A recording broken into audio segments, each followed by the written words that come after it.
I want to start with the fact that from the time I can remember, as early as before I started first grade, I had to go to the beauty shop twice a month because my daddy was a Baptist preacher. And you have to look a certain way if your dad's a preacher and with a big church in the middle of the civil rights movement. My daddy went to Selma University, and on Tuesdays, he would go to Montgomery to study with Martin Luther King. And so my sister and I integrated in Escambia County schools. I was the only Black child in the 4th grade. My sister was one of 2 Black children in the whole school until I got to come. So it was important that we look a certain way. And my mother had 4 daughters. My parents had 4 children. And she was a working preacher's wife, which was unheard of during that time. But she was a very independent woman. But part of it was we had to have our hair looking a certain way.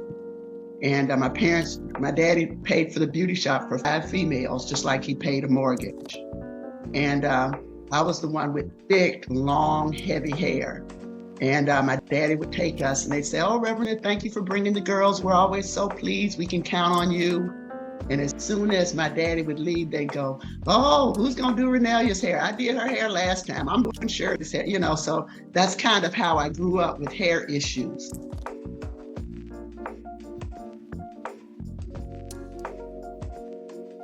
Yes. Okay, so give us context about what year are we talking about? When did you integrate? So that would have What's been the name of the school?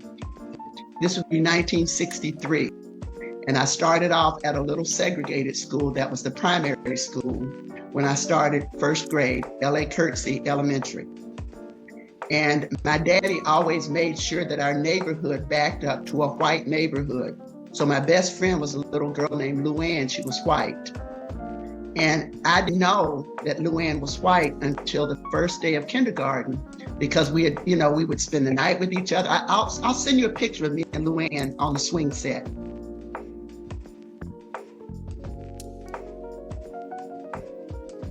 I played with white children all my life. I didn't know that we were different. And so the first day of school, we had compared our book bags and our new penny loafers and everything. And the first day of school, I kept looking for Luanne, and she kept looking for me. So when school was out, I was running. I ran out the back door just as she ran out her back door, and she screamed, "Renee, where were you today? I looked for you all day." And I said, "Luanne, I looked for you." And I remember her mother coming out and my mother coming out, and we sat on our back steps. And I remember my mama saying, "You will never go to school with Luanne." And I said, "Why not?" She said, and she tried to explain segregation to me. And we both started crying. And I remember that because I was kind of a loudmouth. If I was a kid, you don't let talk around the church members, because I would say stuff like, "Oh, I did," So I said, "That's the stupidest thing I've ever heard." But we spend the night with each other. We take baths with each other. Y'all babysit Luanne, and Luanne's mom babysits me. Why can't we go to school together? And I distinctly remember my mother trying to explain segregation. And she finally said, "That's just the way it is." And that was the first time I think, because even we moved, out of the city into the suburbs, we lived always right on the edge, always. In fact, white people lived in front of us then even. But that was the first time I realized Luanne and I were different. And I remember my mom saying, "Look at Luanne's hair and look at Luanne's skin and look at yours. Well, I'm rather fair. And under my clothes, I'm thinking, but when we take a bath, we kind of look the same, but Luanne was in the sun all the time, And I remember thinking, my mother said, "Well, feel her hair and feel yours. Y'all, we're different from them." And I remember thinking, again, I'm 5 years old, thinking, that's stupid. What? Well, why do y'all let me play with her then? Ever since I knew who I was, I knew Luanne. And that was the first encounter. And because my mother kept saying, "Well, look at her skin, look at yours." I said, "But hold your shirt up, Luanne." She held her shirt up, her hand was the same color as my stomach. So I still couldn't, how do you tell that to a 5-year-old? And my mother, I remember her saying, "Feel Luanne's hair and feel yours." And I was like, So what difference does it make? So that was my first encounter. And then the beauticians would always say, well, I'll do Andre's hair. I did Renee's last time. I don't want to do, my hair was like, and I'll show you my granddaughter, and you would not believe how much hair she has. And when I used to do my daughter's hair, I would warm comb her hair so I could comb it. And she would complain, and I would always say to her, I pray that I live long enough to see you with a child with as much hair as I have had and as much hair as you have. And so, okay, look at the girl with the pink dress on. Look at her hair.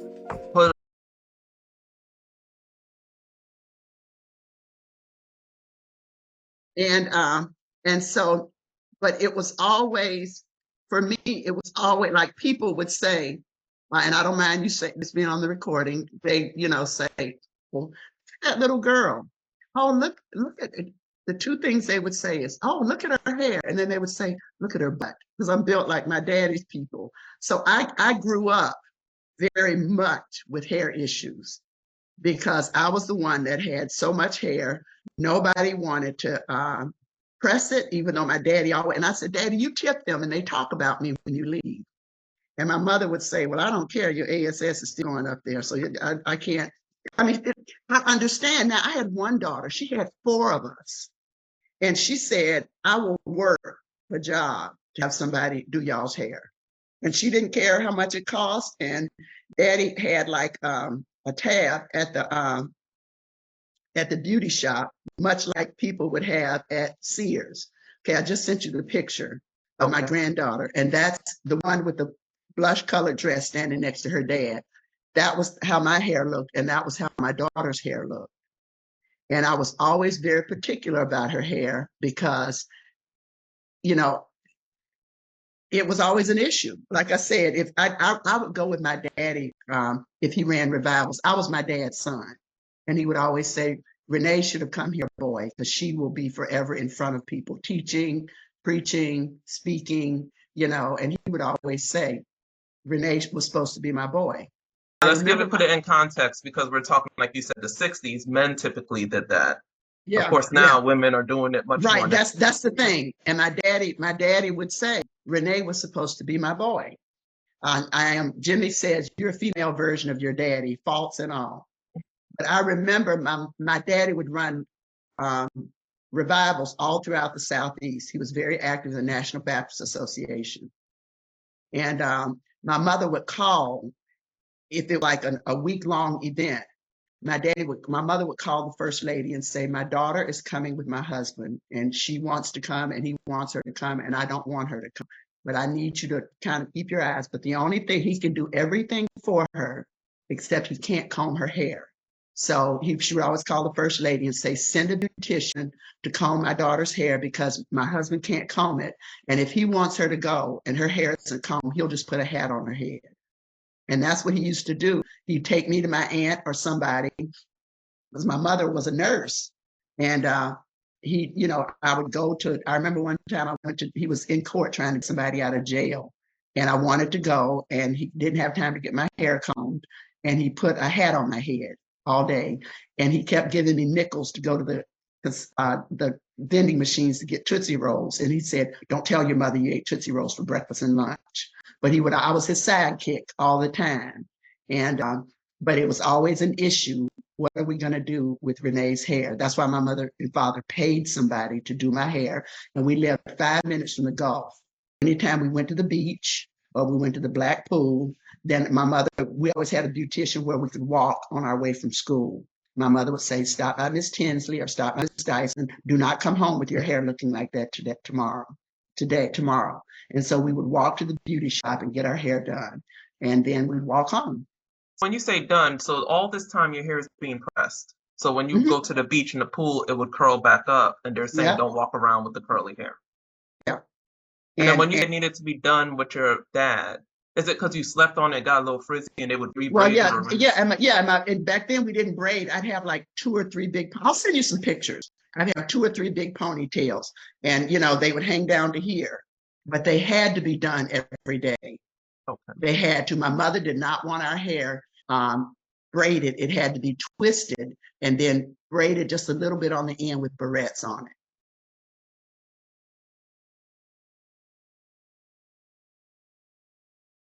You got to remember, we were preachers' kids, and you every day you had to have on a starched and iron dress. You had to have your shoes. I remember my daddy would polish our penny loafers every night, and but that hair was always, when you got 4 girls, that hair was always an issue. And my parents probably spent enough to buy 3 or 4 houses on it, because there were 5 of us with my mother. And people would criticize her because she was a working preacher's wife, which was unheard of in the 50s and 60s. She went to college when my daddy went to college. She was a very independent woman. And I remember one time a lady saying to her at church, well, you work at that hospital. I bet you look at men under their clothes. And my mother said, men delivered all 4 of my babies, and that wasn't an issue. Yes, I see naked men at work. That's what healthcare professionals do. So she was kind of that preacher's wife that was a little bit edgy. But the hair thing was so they, and because she was not a stay-at-home wife, it was extra important that we do the right thing, not get into trouble, look a certain way. You know, all they would need would be for us to look tattered. And so and then blame your mom because she worked. Yeah, right. She stayed home and took care of her home.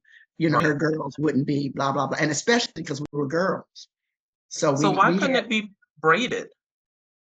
Back then, because it was just seen as not done. You didn't put those hard plaits on people. That's what my mother said. I don't want my girl's hair to be plaited and look hard, you know.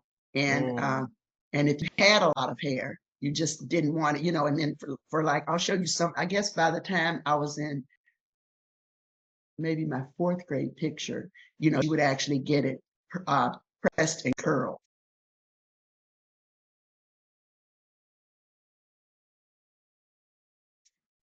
Okay. So I'll send you some pictures that are interesting. But that so was now that. We know. Fast forward to you're entering college and law school. And I know there was a big gap, but being professional. No, that's fine. I remember when Afro started. Emma, you gone? Okay, see you later. Love you. I remember when Afro started, and my dad would not put us. What he would say is, my girls are not going to wear sad dresses. When mini skirts came out, we wore mini skirts. My daddy was very progressive, like my mom. I remember when my sister got to be 16, my dad saying to her, I want you to find a boy to take you to the movies and take you to McDonald's and bring you home. Because in 2 years, I'm going to take you down to the University of Florida if I have to file a lawsuit. You're going to the University of Florida. Dave Levins, who was a lawyer in Pensacola, his name is on the law school at Florida. Levins, he was one of my dad's best friends. When I married Jimmy, Dave got all the condos for all of the groomsmen, all the gators to stay on the beach. That's how close he was to Dave and Stan Levins. And so Daddy said, if Dave Levin's daughter is going to the University of Florida, you're going. And I want you to start dating so you can practice how to handle yourself with boys. And then we can come home and talk about it. You know, my daddy was very progressive, very unusually progressive. And so when Angela Davis came to the forefront with afros, first of all, we wore mini skirts. And Jimmy looks at my pictures and says, didn't you know you had fat thighs? I said, I don't care. I didn't care. I was going to wear those mini skirts. So my sister started wearing mini skirts. Her senior picture was an afro. And I'll send you pictures of me up in Gainesville with an afro at the swamp. And he wanted us to wear afros. If that's what you want, then that's fine. And so we went through the afro age, and people said, Reverend Smith's daughters, they're militants, look at them. So my daddy said, my daughters are not little preachers. My daughters are individuals, and I'm going to support their individuality. My daddy was criticized for us not going to FAMU or Selma University or Tuskegee. And I remember him getting up over the pulpit and saying, I understand that there's some criticism of where Shirley's going to college. He said, and I'll send you pictures. There's actually a book written about the things my dad and the other preachers did. Dia Riley's uncle on ABC News was one of my dad's best friends, Reverend Gooden. And I have pictures of them staging protests and everything. But he said, I have not been marching and protesting for Shirley to go to MU or Alabama State. She could have gone to Alabama State like I did and gone to an HBCU. They don't want us at that flagship university. And he said, if I have to move to Gainesville to keep her safe, she's going. True story. So we went to the University of Florida's 100th anniversary or something when I was in law school. So Jimmy's coach gets up and tells this story. He said, Jimmy DuBose and Vince Kendrick, they were the first round of big group of African-American players to go to the University of Florida. Jimmy is president of an endowment to honor the first two players. He's the president of that endowment now. He had to raise $100,000 to get a perpetual endowment for Leonard George and Willie Jackson. So we're at the event honoring all of this up at the Swamp. They made the basketball stadium like into a ballroom and everything. And Coach Dickey tells this story. He said, in 72, we were having race riots, and we were also feeling the effects of Vietnam because the president was doing a drawdown, but it was still, you know. And he said, all of my Black players got in line to go home. And somebody told me, and I ran up there.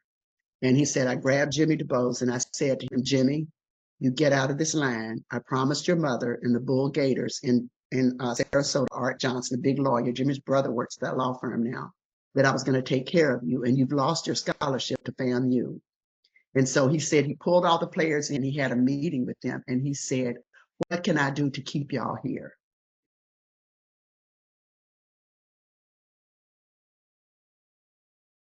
Because I made promises to your parents.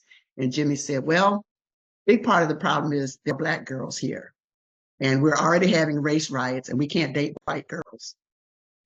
Shirley said, and he said, I will get some Black girls. In 1973, I'll get them.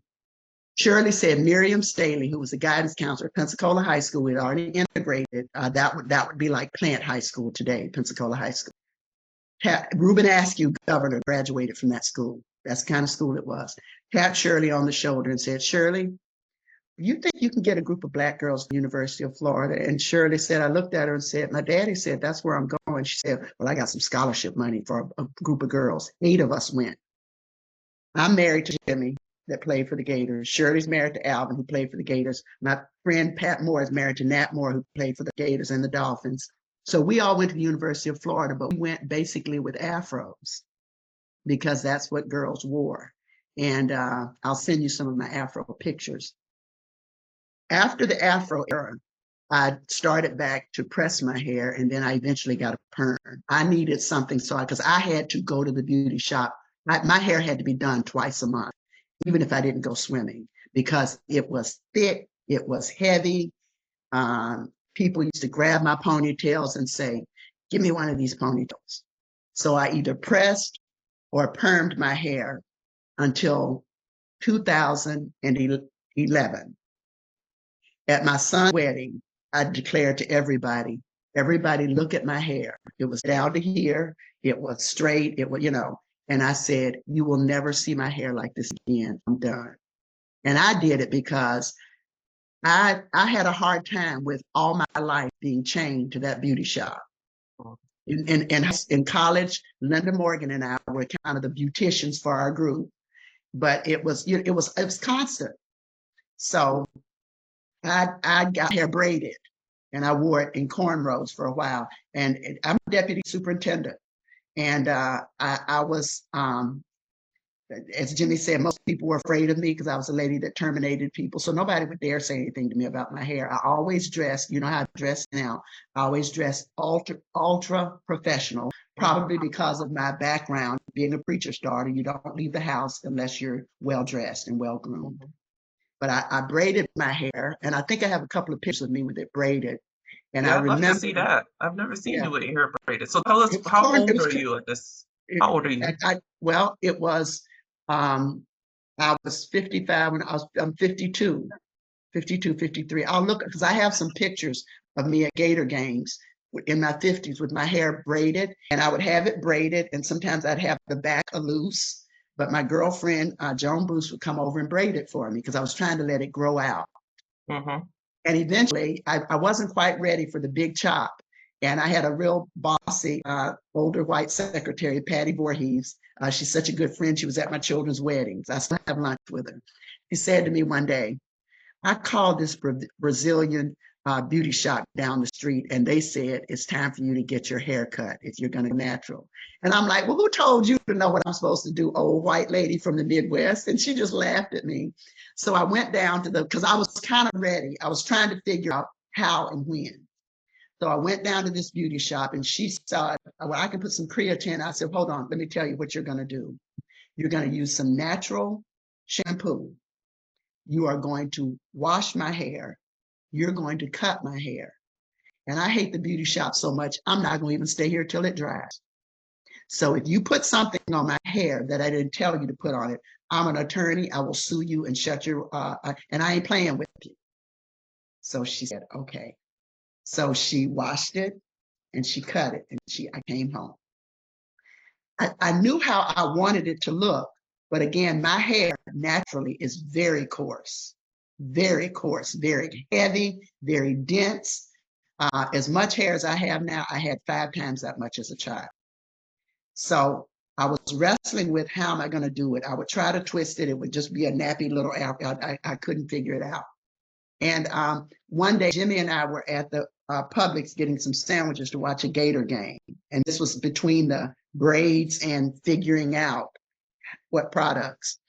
And my husband is very complimentary. He is very complimentary of me. He's very kind.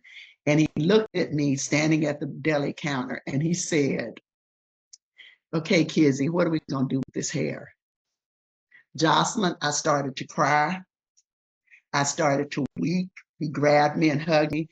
And the black lady behind the counter looked at him like, you abusive man, what did you do? He almost had to carry me to the car. And I said, Jimmy, I'm struggling because this was like 2011, 2012. I said, I'm struggling with this, but I'm not going to reperm my hair. I can't figure it out. So I called my girlfriend, Joan Bruce, the one that would braid it for me. And she said, I was crying. I said, I'm going to go get a perm. She said, don't. Let me call my sister in New York. So she called me back and she said, my sister said, go to every Sally's you can find until you find a black person.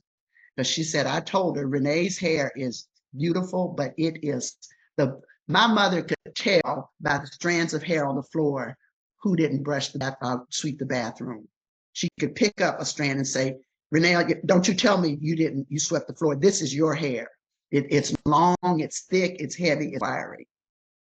So I went to the Sally's across from Brandon Mall, and it was a heavy-set African-American guy, and he was obviously a member of the LGBT community. And I walked in, I was crying, and my face was red, and he said, sweetheart, what's the matter? And I said, I'm trying to go natural, but I don't know how to do it. And I don't want to go I would not go to the beauty shop. I said, I won't set foot in there for the rest of my life. And when I fell apart that day at Publix, Jimmy said, why did you start crying like that? And I said, I guess all the years of trauma with, look at her hair. Where'd you get those ponytails? Oh my God, give me one of those plaits. I said that and my butt are probably my psychological damage as a child. And listening to ladies in the beauty shop, oh, Reverend Smith brings the girls, he tips so well, but we're going to rotate who's going to do Renee's hair. I'm not doing it 2 weeks in a row. And I would say, Dad, when you leave me there, they talk about me. And he said, my mother would not, we never had a straightening comb or a hair dryer in our house. And I couldn't understand it, but there were 5 of us. Of course, I have one daughter. Now I get it. And she worked all week. Yeah. We had a housekeeper. We had somebody to iron our dresses. Miss Josephine would iron our clothes. We had a nanny. My mother was determined, if she couldn't pay for anything except those services, she was determined to have her own money and be her own person. Right. But I think we have 10 more minutes. We have 9 minutes, so I just want to let you know. Okay. So anyway, you're recognizing that the trauma came out in that public. Yeah. Oh, absolutely. So absolutely. So now you figured out your hair, because your hair always looks fabulous, and you put the loose and it's simple. Did you feel you were liberated from the chains of the beauty salon and all the negativity? Absolutely. And like I said, my parents had the means to send us every 2 weeks.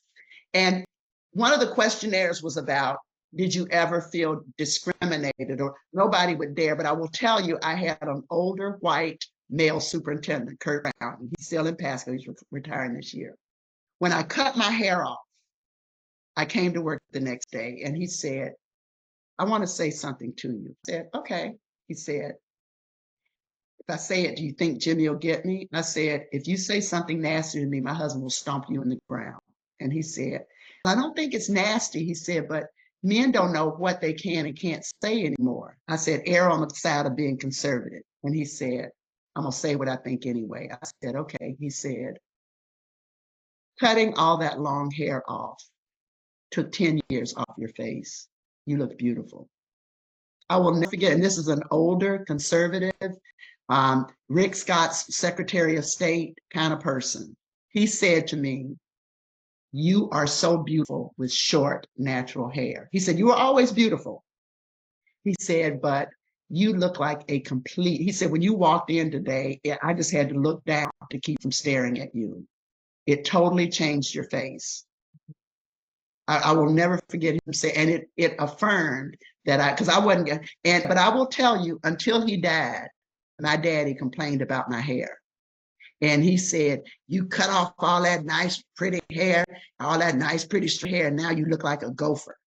And he would, when we would go, anything that doesn't look good, he called a gopher. That wasn't an affront to me. Okay. But my daddy was very into how we looked, right, because of who he was. Jimmy would time how long it took when we would go on before he got started, because then Andre cut off her hair, Lauren started wearing her hair natural, and Lauren's hair was down to here. He was just upset. And so my daddy gave us permission when we got married. There will become a day when I will disagree with you.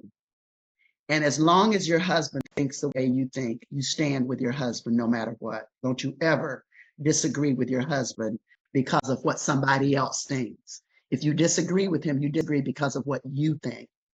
So he's just beating me up about my hair because Andre went natural, Lauren went natural, Natalie went natural. And he said, one day he started in, and I said, Daddy, this is one of the few times I'm going to evoke my husband's happy with me, so what you think doesn't matter. And I said, Daddy, I'm tired of you talking about my hair. My husband is happy and he likes my hair. And he said, Jimmy was laying on the floor reading a book or something. And he said, your husband don't like your hair. He just henpecked and he's scared to tell you. Jimmy screamed laughing. Okay. Jimmy just died laughing. He said, Reverend Smith, my daughter is just like your wife. She is who she is. And I am not henpecked, and she is an independent woman.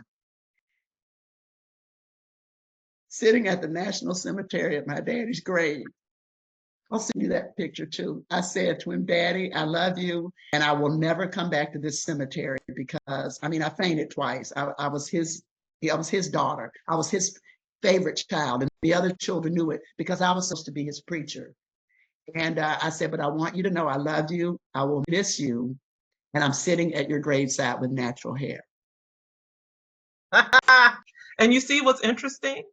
So the theory of my paper is, when we accept our hair and more of us show up with our natural hair in whatever form we want, we liberate ourselves and everybody else. And look what you said. As soon as you did it, it cascaded and created a domino effect. To my immediate relatives. Right. But they were brought up like you, so it took a lot. They said, Renee can do it. I used to press Lauren's hair. Yeah. I used to press, I pressed my own daughter's hair. Mm-hmm. And she kept her hair straight until her wedding. And I'll send you pictures of her. Well, when I send you pictures of her family, you'll see everybody has natural hair. Yes. Yeah. It does. And then the thing is, we're not judging anyone. Wear your hair how you want, but look at how much trauma is tied to what we're doing. And look at how much time you spent. Can you imagine? You could have taken over the world with all that time you all spent. Can I tell you something? I finally found a beautician, Arthenia, that lives in Temple Terrace, not Arthenia Joyner. No, Arthenia. I'm pretty sure it's not Joyner. She used to let me come.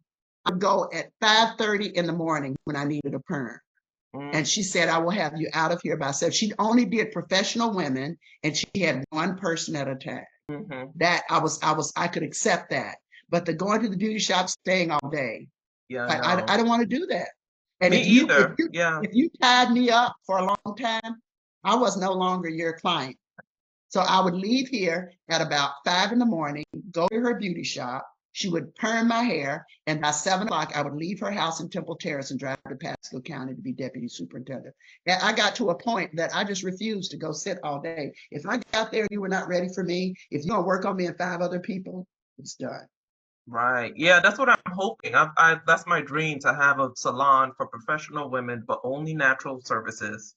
No relaxers, no color. You in and you out. Can I tell you what my daughter does? She has 3 daughters, including her stepdaughter. She has a barber's chair in her garage. Whoever braids her daughter's hair have to come to her house. Oh, nice. My daughter's an anesthesiologist. She said, I ain't got time for 3 heads to be done. Yeah. The lady comes to the house and she goes to the mall, whatever she wants to do, that one stays.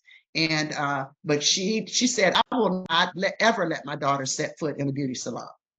Wow, look at that. And they have never. The person, she actually has a barber's chair, a beauty salon chair. In her garage that her husband rolls into the family room, and the lady has to come there. The only thing, when she first went to Orlando, because she was new there, she called this one salon everybody uses. She said, I have an 11-year-old daughter and I need her hair braided. And the lady said, it'll be $150. So fine. So Lauren said she has a lot of hair. Oh no, it's always $150. They always say that. Lauren said she walked in there, and again, Olivia's hair is down to here. And the lady looked at her and said, she said that African lady got a new accent. She said, no, and Laura said, ma'am, I don't care how much it is. I want you to braid her hair. And she gets it, but they keep it braided. Olivia's never had her hair pressed, processed, nothing. By the time Olivia came, that's all they know is natural hair. That's good. And then when they get older, they can decide what they want to do. But it'll be their time and their dime.